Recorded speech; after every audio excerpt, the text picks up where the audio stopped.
Друзья, всем привет! Припять, новый день. И сейчас я нахожусь возле завода Юпитер, и нахожусь я здесь не просто так.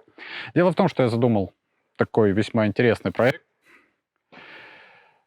И сейчас я не буду просто ничего говорить дополнительно, я просто скажу. Здравствуйте, Олег Борисович. Здравствуй, дорогой. Здравствуй. Ну что, добро пожаловать. Сколько тебя здесь не было-то? 27 лет. И как? Первое впечатление? Это другой мир. Это совсем другой мир. Что вот ощущение? Ощущение? Ощущение. Дежавю нет. Нету. Абсолютно отсутствует дежавю. Ты попадаешь в мир, которого ты никогда не видел. Но когда мы с тобой въезжали, я не могу ориентироваться в этом городе. Совсем это вот как будто вот тебя вот посередине тайги высади, и там ты будешь себя чувствовать точно так же, как я чувствую себя здесь. И это Я смотрю вот на это здание АБК завода Юпитер. Ну, комментариев просто нет. Я не могу прокомментировать. Это надо человеку, который первый раз сюда приехал за 30 лет отсутствия здесь. И вот он окажется в чужом мире, чужом. Тайга. И это при том, сколько ты здесь времени провел? С 87 по 93. 6 лет получается. Практически, да. А помнишь, как ты сюда попал вообще? Как ты попал в зону отчуждения? Как тебя вообще сюда занесло? Каким ветром? Я просто был маленький шпингалет вот такой вот. У меня это в подкорке не отложилось. 87-й год. Я ухожу с предыдущей работы. И очень даже неплохой. Ну, вернее, как меня очень попросили уйти с той работы. Угу. Ну, куда устраиваться? Ну, поеду-ка я в зону отчуждения. Нашел знакомых, кто бы меня сюда мог порекомендовать. Приехал, поговорил с одним большим начальником, потом с другим большим начальником, и меня взяли на работу сюда. И какое было впечатление от первого заезда? Коммунизм. Какое отношение было вот вообще к зоне отчуждения, к работе в зоне отчуждения? Среди кого? Тогда?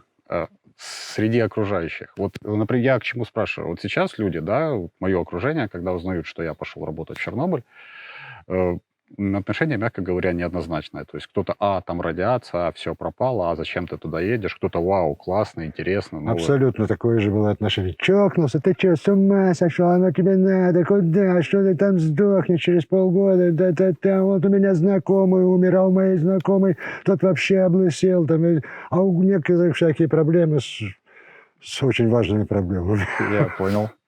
А на самом деле?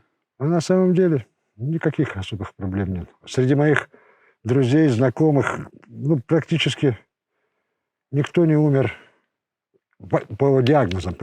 Никто не умер от воздействия радиации. Очень многие умерли, или даже, по-моему, погибли.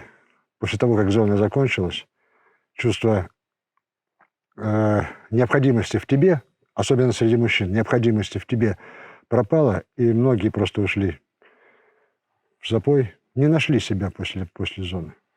Ну, где-то, кстати, я слышал такую интересную, не знаю, не статистику, конечно, неофициальную, что после зоны отводки погибло людей больше, чем от радиации. Вот я просто не хотел тебе сказать так напрямую, но так оно у нас же неофициальный канал, у нас мой блог, я здесь директор, да. Что хочу, то... Ну, как тебе, как директору скажу, ты абсолютно прав.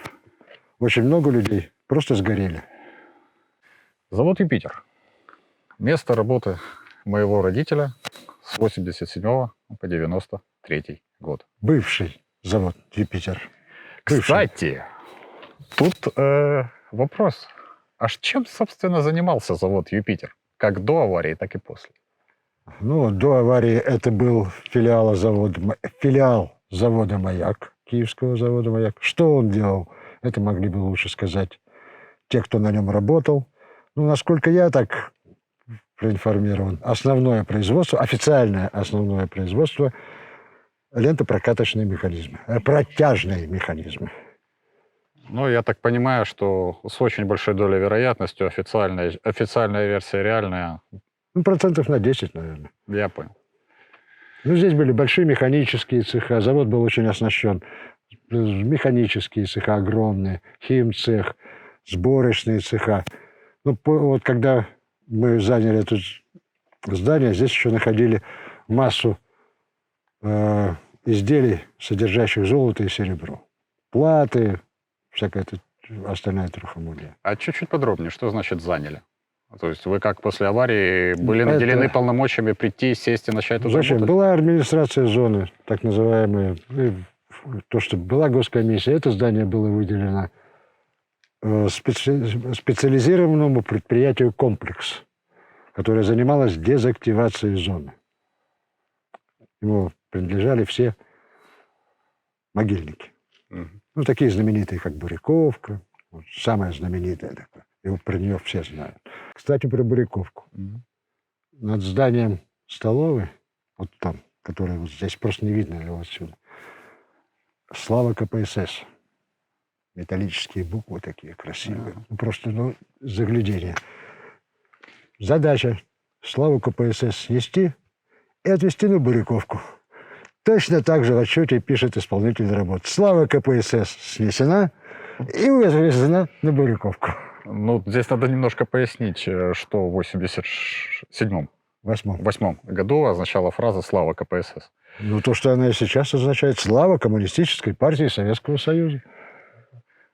Руководящей и направляющей силе, а дальше не помню. Ум, честь и совесть нашей эпохи. Я тут много чего могу на эту тему Спасибо. говорить. Благодарствуйте. Ну, взаимно. Итак, ты приехал в зону первый раз, в твой первый рабочий день. Кто ты, что ты, чем ты занимался? Сначала, вот начинал ты с чего здесь? Я приехал в зону первый раз для того, чтобы попробовать устроиться. Устраивался я больше месяца. С чем связано? Во-первых, уже как таковой набор закончился. Но уже была идея создания производственного объединения «Спецатом». Правильное название — производственное объединение робототехники и специальных аварийных работ. И вот на базе СП-комплекса оно начинало создаваться, и было принято решение, что здесь, в Припяти, необходимо организовать жилье для того, чтобы для работников, будущих работников производственного объединения «Спецатом». И мне, учитывая, что мой предыдущий опыт, было дано задание организовать эти общежития. Я вот занимался организацией этих общежитий, меблировкой. Но меблировка была в основном из зданий, которые здесь находились, зданий общежитий, потому что вскрывать городские здания нельзя было. Было запрещено в то время. Они находились под охраной, опечатанные под охраной. И вот полностью мы завезли всю мебель. Сначала одну секцию общежития, потом вторую секцию общежития, и потом третью секцию общежития.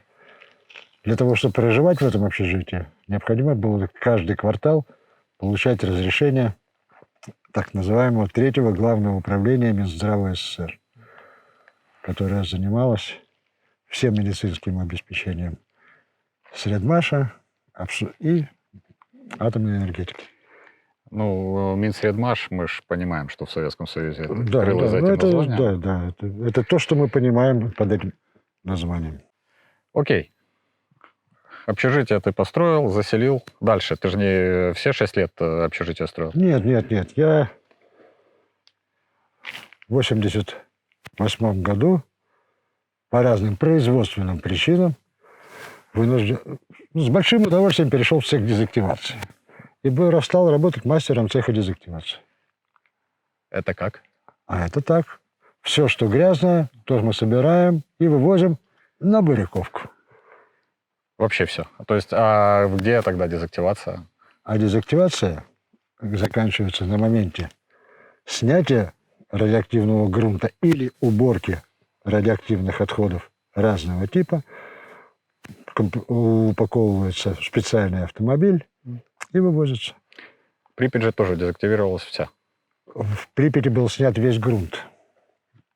Вокруг домов, вокруг дорог снят весь грунт и был завезен этот грунт. А много снимали? Так просто, это уже Это занимались этим военные. То есть я не могу тебе сказать объемы, но можно представить город на 50 тысяч, в котором меняется грунт. Ну, я в том плане, что там, вот, мне больше интересно высота, сколько снимали. То есть где метр, где Где-то, нет, снимали в основном это травяной, травяной покров, в котором практически все содержалось. Ну, где-то сантиметров 15-20. Ты же приехал в 87-м, правильно? Да. То есть ты приехал уже после самого жестяка, то есть Да, ты уже да. приехал на построенный саркофаг. Да, саркофаг был закончен. Общался с людьми, которые его строили? У меня в цехе работали люди, которые работали в 4-м блоке в день аварии. Даже так? Даже так. Что рассказывали? То, что они пережили. Даже... Я так понимаю, хотя бы очень коротко. Я понимаю, что такие мемуары пересказывать, это тема для отдельного рассказа. У нас с нами работал вместе Олег Лагунов. Вот его смена была в день аварии на 3-м блоке. В смысле, в ночь? Да, в ночь аварии. Я имею в виду, в день это... Так. Абсолютно нормально он себя чувствовал. По крайней мере, когда я его крайний раз видел, лет с 10 назад, наверное. Потом не видел, не знаю. Но 2 детей он родил смело. Это, кстати, касаясь предыдущего вопроса. Роман Павлышин, он вышел на смену. Его смена была с утра, он вышел на смену. Тоже абсолютно нормально себя чувствовал, когда я его крайний раз видел. То есть, впечатление, Игорь, это может, наверное, рассказать, поделиться только тот, кто пережил сам. Потому что в пересказе это уже эмоции не вызовет. Я не думаю, что... я даже не знаю, вот если я так вот прикидываю, если бы я поставил себя на место человека, который это пережил, я вряд ли, наверное, начал бы вспоминать такое. Наверное, да. Потому что... И потом, как потом вспоминается плохое, оно уходит, и остается хорошее. Кстати, насчет хорошего. Вот я, когда создался аварийно-технический центр, производственное объединение спецатом, к нам пригласили на работу ребят-парашютистов. И решили, они приехали профессионалы, и решили попробовать привлечь нас, тех, кто работает. Цех дезактивации, святое дело, мы в первую очередь. Вот тогда я начал прыгать с парашютом. Ну да, я помню, как ты к нам в деревню приехал. С поломанной рукой. Да. Это какой был? 9-й или 8-й? 9-й. Нет, подожди. Или 90-й.